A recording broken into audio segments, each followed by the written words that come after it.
Vamos a orar para dar inicio a este tiempo. Dios y Padre nuestro,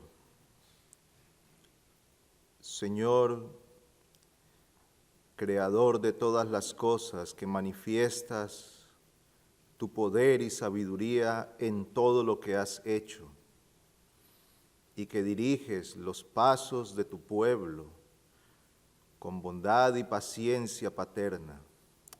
Alabamos tu bendito nombre en este día. Nos hemos congregado para exaltarte. Nos hemos congregado para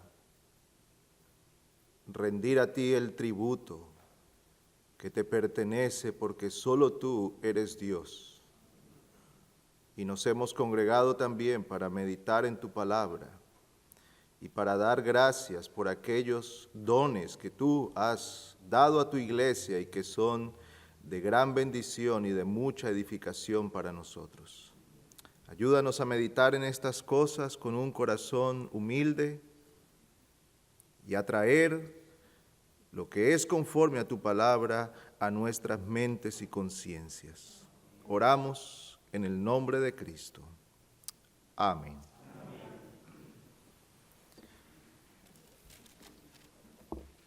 En este día, regularmente estamos teniendo la clase de escuela dominical, la confesión de fe, estamos estudiándola, pero en este día se ha tomado este tiempo para hacer una introducción o un comentario de este libro que se llama ¿Tiene sentido la vida? El autor es el profesor y predicador John Blanchard, autor de diferentes libros que tenemos en español, como ¿Qué ha pasado con el infierno? La verdad sobre el infierno es otro libro, es una parte de ese libro grande sobre el infierno. Las últimas preguntas es otro pequeño libro que escribe este hombre. Y su enfoque es evangelístico y apologético, es decir, de defensa de la fe. Pues este libro, cuyo título es una pregunta, ¿tiene sentido la vida?, se ha escrito por parte de este hombre como un pequeño tratado, porque en realidad es un libro corto, que nos ayuda a afrontar esta pregunta en los días que nosotros vivimos. Quiero empezar leyendo un texto de la Escritura que creo que nos puede ayudar a disponer nuestra mente para considerar algunas cosas acerca de este libro. A riesgo de dejar la conclusión aquí en este texto, pero creo que es bueno que podamos empezar con él. Romanos capítulo 11, versículo 36, es un texto muy conocido por todos nosotros. Romanos 11, 36 dice, porque de Él, por Él y para Él son todas las cosas. A Él sea la gloria para siempre. Amén. Dice el autor que la búsqueda del sentido de la vida parece ser algo que está programado en el ser humano. La búsqueda del sentido de la vida es algo que está programado en nosotros. Preguntas como ¿por qué estamos aquí? ¿De qué se trata la vida? ¿De dónde venimos? ¿Para qué existimos? ¿Somos parte de una maquinaria o somos simples granos de arena volando sin rumbo en el universo sin ningún sentido? Estas preguntas han cautivado la mente de la humanidad desde el principio. Estas preguntas no las hemos hecho nosotros ahora en nuestra época. Estas preguntas se han hecho desde el principio. ¿Por qué estamos aquí? Grandes pensadores y filósofos de muchos siglos atrás invirtieron, muchos de ellos, gran parte de su vida tratando de responder a estas preguntas. ¿Quién soy yo? ¿De dónde vengo? ¿Para qué vivo aquí? Y al tratar de responder a estas preguntas, el mundo ha dado una serie de respuestas. Ha traído todo tipo de respuestas y en los primeros 5 capítulos, el autor se ocupa de presentarnos a nosotros diferentes tipos de respuestas que se han dado a estas preguntas. Él toma esos primeros 5 capítulos para desglosar algunas de estas respuestas, para hablarnos de algunas de las teorías que se han hecho muy reconocidas y famosas a través de la historia, tratando de responder a estas preguntas. Y lo hace con mucho respeto. Y lo hace con mucha sencillez y a la vez dando una respuesta balanceada. ¿Y por qué menciono lo del respeto? Hermanos, porque nosotros no podemos caer en la tentación de la burla y el desprecio, aun cuando muchas de las cosas que las personas llegan a creer y pensar suenen y lo sean verdaderamente una necedad. Ciertamente que hay cosas que son necedad. Aún son un atentado contra la lógica y la inteligencia humana. Y hay una tentación para nosotros, caer en la burla y el desprecio. Así como debemos cuidarnos cuando nosotros encontramos personas que por sus convicciones teológicas tienen ciertas prácticas y ciertas predicaciones, debemos tener cuidado que el entendimiento que el Señor nos ha dado no sea usado para el desprecio y la burla. Afrontar tal cosa de esa manera jamás ganará el corazón ni el respeto de los hombres. Así que el autor, aunque enumera y cita a muchas personas que por tiempo y para no dañarle la lectura de su libro no lo voy a hacer, solo voy a mencionar un par de cosas, pero él menciona a muchas personas de diferentes campos, de la ciencia, la biología, la astronomía, llegando a la farándula y el espectáculo. Y menciona todo lo que estas personas piensan que es la vida, para qué vivimos y cuál es el sentido de la vida. Y aunque cosas sean muy ridículas, como alguien que dice que el sentido de su vida es poner fotos en redes sociales, aún allí él lo hace con todo el respeto. Así que eso es algo que yo quiero resaltar de lo que hace el autor. Presenta todos estos pensamientos del hombre con mucho respeto y creo que eso nos da lugar a nosotros también para aprender de ese ejemplo. Para algunos, aún entre los estudiosos y famosos, como lo decía ahora, el significado de la vida depende de sus emociones. Tratando de dar respuesta a esta pregunta, muchas personas indican que el sentido de la vida es llegar a sentirse bien, disfrutar siempre de la vida y gozar siempre de todas las cosas. Y aunque es cierto que su estado de ánimo o su humor pueda indicar cómo se sienten, el humor o el ánimo de alguien no dice nada acerca de lo que significa la vida. ¿Cómo se siente alguien hoy? ¿Cómo se siente usted hoy? ¿Se despertó feliz o un poco triste? ¿Se levantó muy animado o ha venido aquí haciendo un esfuerzo y con tristeza en su corazón? ¿Qué dice eso? Bueno, dice que usted está feliz o que está triste. Pero eso no da el sentido de la vida. Realmente que tal cosa no da sentido a la vida.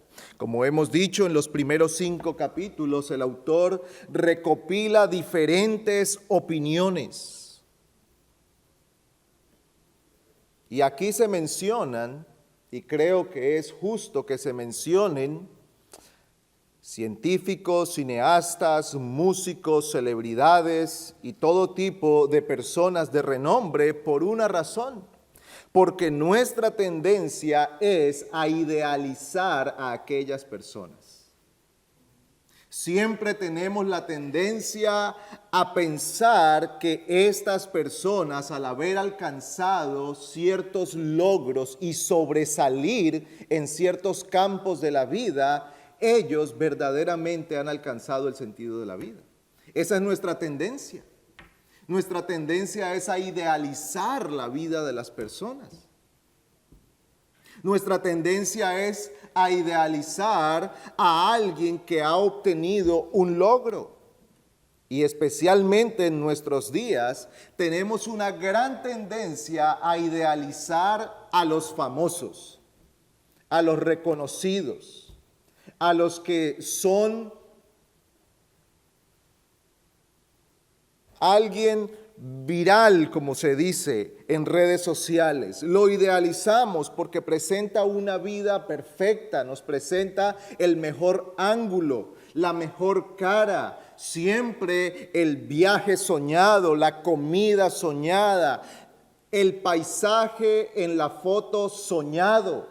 Y siempre esto nos lleva a nosotros a pensar que aquellas personas finalmente alcanzaron el sentido de la vida y que yo no lo he alcanzado porque no he llegado a donde ellos sí.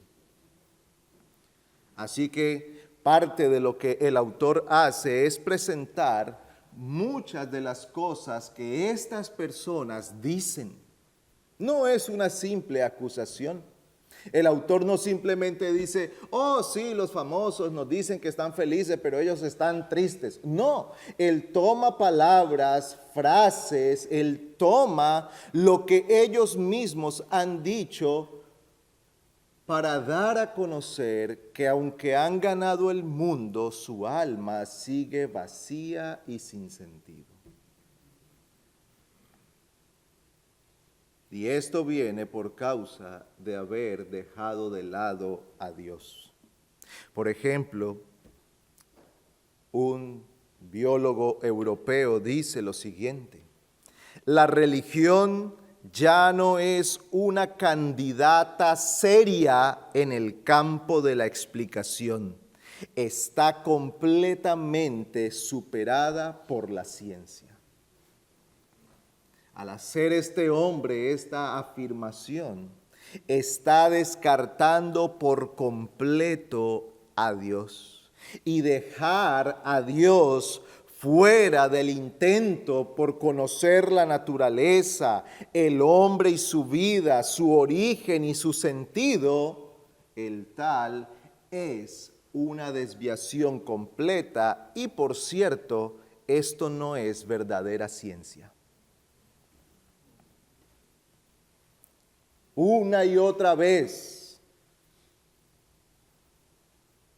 se nos lleva a pensar en este libro acerca de lo que muchos científicos y pensadores de nuestra generación y de generaciones pasadas han dicho tratando de responder a esta pregunta.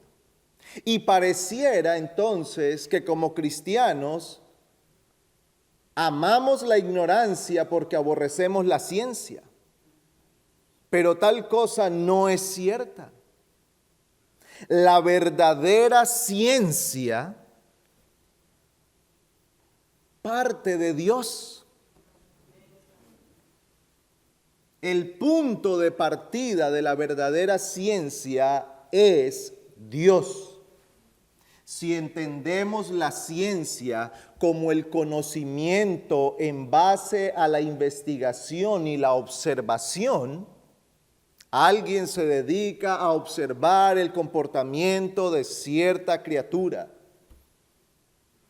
Alguien se dedica a observar el comportamiento de las ballenas y sigue las ballenas por años hasta que puede recopilar una serie de datos y de información, y todo eso lo lleva a un tratado donde nos dice desde cómo se reproducen, cuántos años viven, cuáles son sus alimentos, en qué lugares, en qué aguas y temperaturas pueden subsistir, cuáles son sus viajes para reproducirse, y todo eso hasta que finalmente provee todo ese conocimiento. Eso es ciencia, es investigación y observación. Ahora, cuando tal cosa no parte de Dios, entonces no se puede conocer verdaderamente. La verdadera ciencia tiene que empezar en Dios y terminar en Dios. La verdadera ciencia proviene de Dios porque de Dios es el conocimiento. Él es quien lo da. Él es quien da al hombre la capacidad para conocer, observar, investigar, razonar y poner todo eso de manera inteligente y así obtener un conocimiento. Pues hermanos, nosotros no estamos contra la ciencia. El autor no está contra la verdadera ciencia, la que se desarrolla como esa búsqueda de conocimiento por parte del hombre, empezando en Dios, entendiendo que está en el mundo de Dios, que todas las cosas han sido hechas por Dios y que todo lo que hay ha sido creado para Dios. Y por eso empezamos leyendo Romanos 11:36, porque de Él y por Él y para Él son todas las cosas. Pero no solamente esto, el hombre que hace verdadera ciencia está consciente que todo eso lo puede hacer porque Dios lo ha facultado. Es Dios quien le ha dado entendimiento, es Dios quien le ha dado el razonamiento, la capacidad para pensar y recopilar datos. Y finalmente esta persona está convencida que el fin de conocer todo eso es conocer mejor a Dios. Porque en las cosas creadas, dice Romanos 1, se hace evidente el poder y la sabiduría y toda la divinidad de Dios. Dios se hace evidente en lo creado. Este hombre entonces, o esta persona que hace ciencia como Dios la ordena, finalmente concluye dando la gloria a Dios. Así que nosotros, el autor y nosotros, no estamos en contra de la verdadera ciencia. Por otro lado, la ciencia sin Dios, y esto lo resalta el autor, es una religión falsa, porque se centra en el hombre y en la criatura y deja de lado a Dios.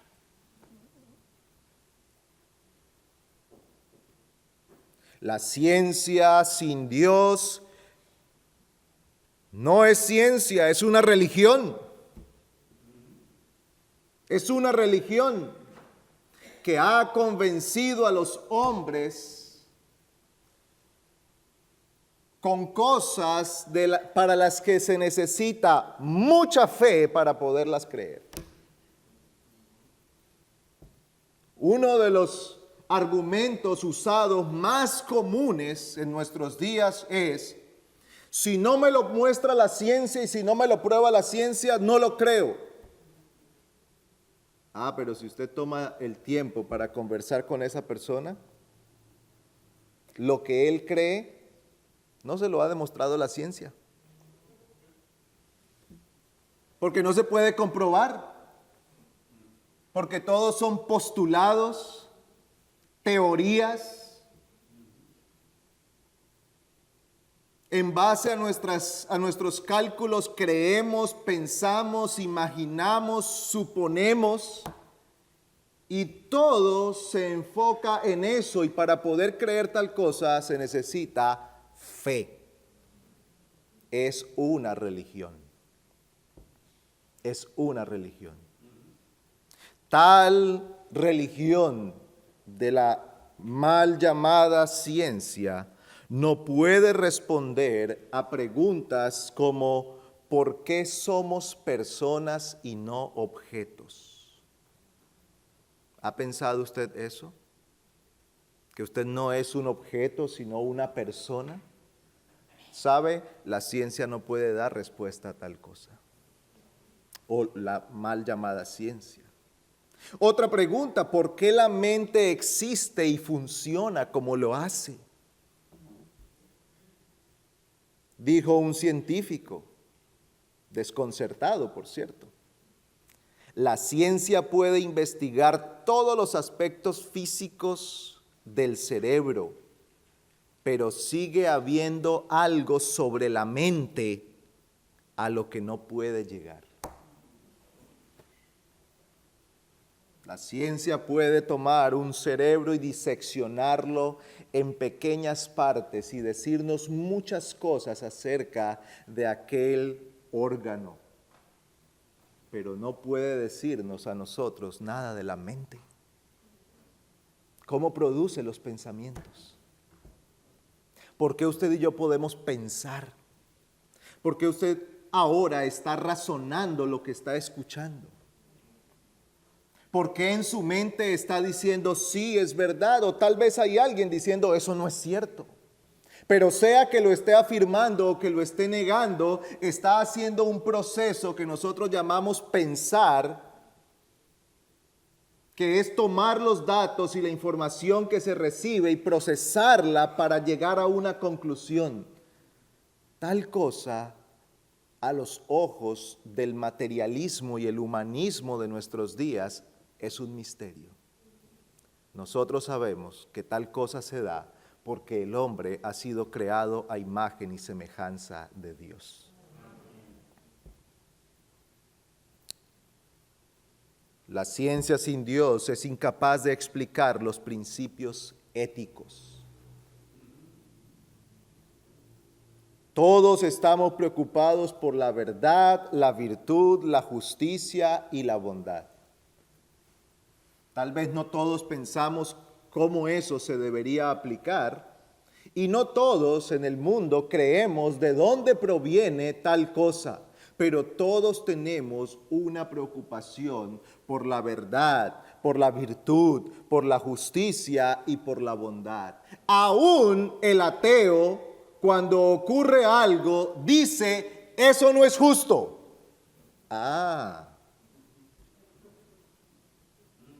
¿No que solo somos carne? ¿No es que solo somos moléculas, átomos y células que se han combinado y que interaccionan entre ellas y han producido esto? ¿Por qué le molesta cuando le dicen mentiras? ¿Por qué se siente engañado? ¿Por qué le parece que algo es injusto? ¿Por qué le parece que algo es deshonesto y no es muestra de virtud? ¿O por qué alaba la bondad? ¿Por qué se preocupa aquel que ha negado a Dios? ¿Por qué se puede conmover al ver a un niño muriendo de hambre? ¿Por qué lo puede conmover una injusticia o que a alguien le quite lo que justamente le pertenece? Oh, porque Dios ha puesto todo esto en nuestros corazones. Eso revela, muestra la imagen de Dios puesta en el hombre. La ciencia sin Dios no puede explicar tal cosa.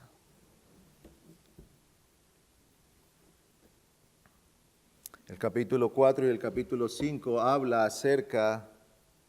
capítulo 4 habla acerca de la teoría de la evolución y el capítulo 5 habla acerca del universo. Todas estas teorías o búsquedas de la explicación de por qué vivimos aquí, quiénes somos, de dónde venimos.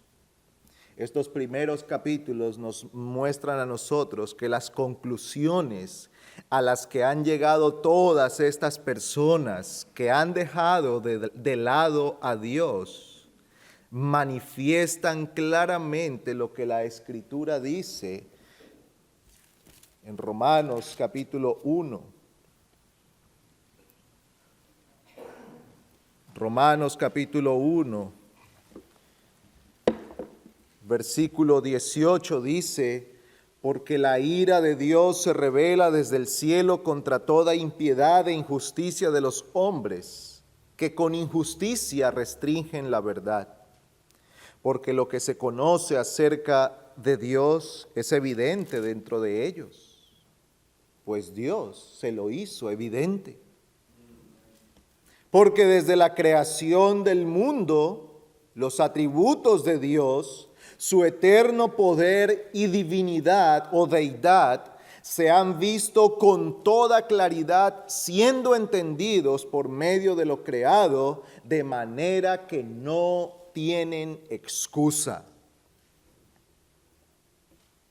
Pues aunque conocían a Dios, no le honraron como a Dios ni le dieron gracias, sino que se hicieron vanos, huecos, vacíos,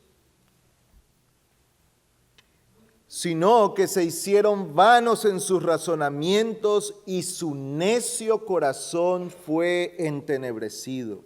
Profesando ser sabios, se volvieron necios y cambiaron la gloria del Dios incorruptible por una imagen en forma de hombre corruptible, de aves, de cuadrúpedos y de reptiles. Por consiguiente, Dios los entregó a la impureza en la lujuria de sus corazones, de modo que deshonraron entre sí sus propios cuerpos. ¿Por qué? Porque cambiaron la verdad de Dios por la mentira, y adoraron y sirvieron a la criatura en lugar del Creador, quien es bendito por los siglos. Amén. Versículo 28, y como ellos no tuvieron a bien reconocer a Dios, Dios los entregó a una mente depravada para que hicieran las cosas que no convienen. Y usted puede leer hasta el final del capítulo. Estos razonamientos que el hombre ha presentado, a los cuales les ha dado su confianza y toda su credibilidad, aún siendo contrarios a la misma lógica e inteligencia, son el fruto de una mente rebelde contra Dios. Y esto se hace mucho más evidente todavía cuando nos paramos frente a algunas de estas personas dotadas con una inteligencia superior. No estamos hablando de personas totalmente ignorantes o tal vez con sus capacidades mentales reducidas, quienes pudieran por la locura producir este tipo de pensamientos. No, estamos hablando de personas con mentes brillantes, capacitados por Dios, y eso es evidente en los descubrimientos, los hallazgos, el desarrollo de medicinas, el desarrollo de mucha tecnología, el desarrollo de muchos pensamientos que han sido útiles, de descubrimientos del espacio, de descubrimientos en las matemáticas, las ciencias, la química, la biología, que evidencian la capacidad que Dios ha dado a estas personas. Y pudiéramos nosotros creer que por tanta inteligencia deberían ver con más claridad a Dios. Pero sus corazones se han entenebrecido. Y ese entenebrecimiento o esa oscuridad en la que ha caído su corazón es por causa de no reconocer a Dios. Cuando el hombre deja de lado a Dios, Dios lo castiga. Y su juicio muchas veces no es quitarle la casa, hacerle perder el trabajo o que se enferme. Sus juicios son que su razonamiento se llena de oscuridad. Y uno dice, pero ¿cómo con tanto conocimiento puede llegar a hacer esto? ¿Cómo esta persona con tanto entendimiento puede caer así? ¿Cómo puede estar creyendo esto? ¿Cómo alguien que puede ver de cerca, en primera persona, toda la complejidad del cuerpo humano, puede llegar a decir que somos polvo de estrellas? No hay otra explicación que haber endurecido su corazón contra el Señor, y el Señor lo ha castigado con necedad. Amigo que está aquí, no persista en su necedad y en su falta de reconocimiento de Dios. No deje que su corazón siga endurecido contra el Señor, porque el Señor le puede castigar. Y su castigo será más duro que perder el trabajo mañana. Su castigo será una mente entenebrecida, en tinieblas. ¿Quiere estar sin la luz de Dios? Dios se lo concederá. Pero qué tristeza que Dios conceda esos deseos del corazón. Ve a Cristo hoy, acude a Cristo hoy. ¿Ves oscuridad y dureza en tu corazón? Acude a Cristo. Niño, joven, acude a Cristo hoy. No dejes que los pensamientos vanos de este mundo gobiernen tu mente y te hagan endurecer contra Dios y te hagan un ingrato delante de Dios hasta que Dios culmine su paciencia para contigo y diga no más. Ahora lo que viene para ti es oscuridad y tinieblas. Teme a Dios y apártate del mal. A partir del capítulo 6, entonces el autor nos presenta a nosotros, en primer lugar, una descripción del ser humano. 6 y 7 nos muestra a nosotros por qué no somos simple casualidad, por qué no somos un simple accidente.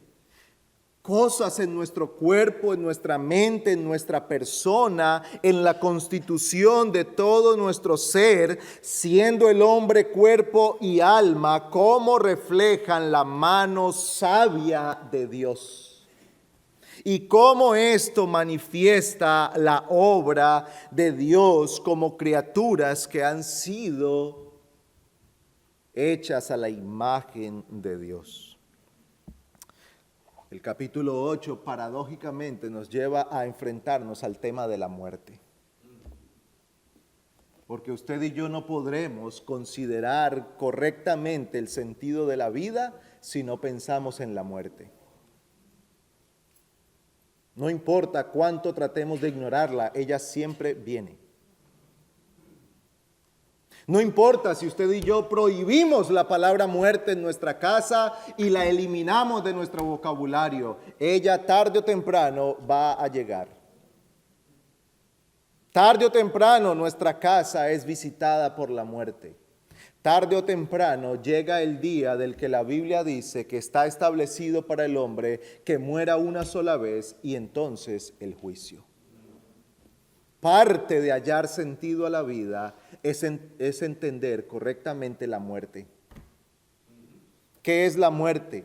¿Por qué morimos? ¿Qué pasa después de que morimos? ¿Y cómo debemos estar preparados para aquel momento? Entonces el autor nos conduce a ver a Cristo.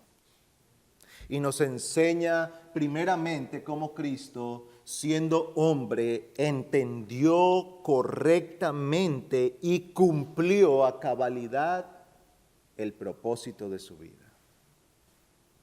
Y podemos resumir esto en la vida de Cristo cuando Él dijo: mi comida y mi bebida es hacer la voluntad del que me envió.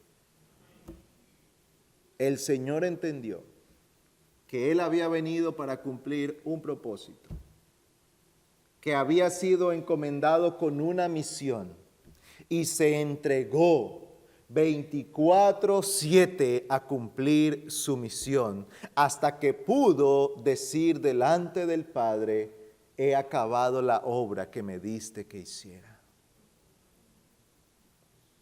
Ahora, usted y yo podemos decir: pero yo no soy Jesús,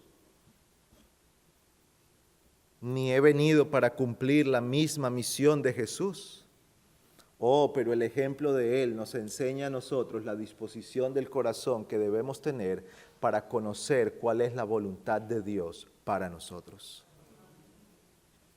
Descubrir si nuestra vida tiene sentido solo se podrá hacer desde la perspectiva de Dios. Solo cuando venimos al Señor y le conocemos, solo cuando sometemos nuestra vida a Él, entonces conoceremos el sentido de nuestra vida y nos ocuparemos de vivir en tal sentido. Y esto se resume en unas palabras sencillas del Salmo 29:2. Dad a Jehová la gloria debida a su nombre. La vida tiene sentido para nosotros en la medida que vivimos para cumplir nuestro propósito. Y los antiguos catecismos, la primera pregunta era: ¿cuál es el sentido del hombre? ¿Para qué vivimos? Y la respuesta es sencilla: para glorificar a Dios y disfrutar de Él para siempre. En eso podemos resumir el sentido de nuestra vida. No fuimos creados para nosotros mismos. No fuimos creados para formar nuestro propio reino. No fuimos creados para ser nuestros propios dioses. Fuimos creados para conocer a Dios, para tener comunión con Él, para vivir y agradarle a Él. Y saben, en todo eso somos grandemente bendecidos. Allí está la bendición del hombre. El pecado nos ha apartado del cumplimiento de ese propósito, pero Cristo ha venido para rescatarnos, para limpiarnos de toda maldad, para reconciliarnos en nuestra enemistad contra Dios y volvernos y hacernos parte de su pueblo, y que allí podamos cumplir el sentido de la vida.